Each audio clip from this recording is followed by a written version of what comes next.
All right, let's dive right in. Welcome to this Masterclass Explainer, where we are finally unlocking the last remaining letters of the Arabic alphabet and completely demystifying its visual code. If you've ever stared at Arabic script and wondered exactly how the shapes and dots come together to create such specific sounds, you are in exactly the right place. Here is our roadmap for today. We've got 4 key steps: finishing the Arabic alphabet, mastering pronunciation, decoding the Arabic dots, and reviewing the foundation. We're going to build progressively from auditory mastery all the way to visual decoding. Section 1. Finishing the alphabet and mastering pronunciation. Let's get right into completing that final line of letters and exploring the physical mechanics of their sounds. First up on the board is the letter Nun. Now, there is a really fascinating rule of thumb when it comes to the pacing of these letters, because the Arabic name for this letter actually spells out as 3 individual letters, like N-O-O-N. The rule is that you have to give it a longer, sustained elongation when you recite it. You don't just rush past it, right? You really let that sound stretch out. To nail this, it's not just about what your vocal cords are doing, it's about the shape of your mouth. Step 1 is to elongate that sound, and step 2 is to slightly round your lips. That little rounding motion right at the end of the sound, that is the secret sauce for the perfect, precise phonetic delivery of the letter Nun. Moving on, we have the letter Waw. And just like Nun, Waw also has a 3-letter name in Arabic. So you guessed it, we follow our established rule, meaning we absolutely have to elongate that initial sound. It requires a very deliberate, drawn-out pronunciation. Here is where the physical mechanics really start to matter. A super common trap people fall into here is accidentally making a va sound, especially if V sounds are heavily used in their native language. To completely dodge that, you literally have to round your lips strictly at the finish line of the letter. It's a deliberate finish that locks in the correct wa sound and kicks the incorrect va sound right out the door. Now, this next one brilliantly illustrates the anatomical differences at play here. We're looking at 2 letters that might sound pretty similar to an untrained ear, but actually originate in totally different parts of your body. On the left, we have the throat ha, which we covered previously. It's sharp and originates deep in the throat. But on the right is our new letter, the chest ha.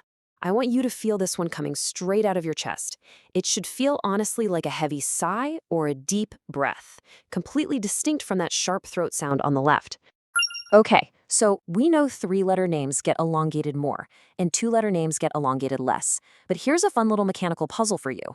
What on earth do we do with the letter Hamza, whose name actually consists of 4 letters?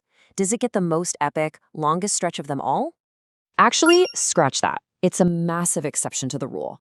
Hamza does not get a huge elongation. Instead, it's all about strictness. You pronounce it sharply, with a slight, really noticeable jerk or catch in your voice. Think of it as a solid, abrupt stop. Don't drag it out, just deliver it firmly. And wrapping up the alphabet, we have the letter Ya, which can take 2 distinct visual forms. Since its name is only 2 letters long, we just apply our core rule. It gets a much shorter, more concise elongation compared to the heavier letters like Nun or Wow. Just a quick, clear Ya. Section 2. Decoding the dots and understanding nuktas. With the auditory foundation locked in, we're transitioning to the visual side of the language. If you want to remember one absolute, unbreakable rule about the Arabic language, commit this to memory right now. An Arabic letter will never, ever have more than 3 dots. No exceptions. You will never find a 4-dot letter in this literature. This limitation actually creates a beautifully simple secret code for beginners. Here are the core nukta rules. A dotted letter will have a minimum of 1 dot and a maximum of 3. And where do they go? They're simply placed above, below, or smack in the middle of a base shape. By just moving or adding those dots, you completely change the identity and the sound of the entire shape. Just look at this matrix. It shows the whole system in action, and it is incredibly logical. Check out the single dot row. Pop a dot below a shape, you get a ba. Put it above, it's a fa. Put in the middle, and you've got a jim. But watch what happens when we shift to 2 dots. 2 dots above totally transforms it to a ta, while 2 dots below gives us a ya.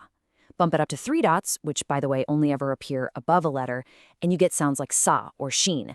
It's literally just shapes and dots working together like a giant puzzle. Section 3. Reviewing the foundation and mastering the rules. Let's take a quick step back and look at the framework we've just built together in this explainer. We've progressed through an incredibly comprehensive system of reading. We started by knowing exactly how long to hold a sound, our auditory elongation. Then we layered in the physiological mechanics, physically knowing how to move your lips, throat, and chest to produce those sounds perfectly. And finally, we cracked the visual dot decoding, allowing you to look at those nuktas on the page and instantly recognize the letter. I want to leave you with this final thought. Mastering the subtle breadth of the letters and the visual code of the dots unlocks the entire architecture of reading the Quran.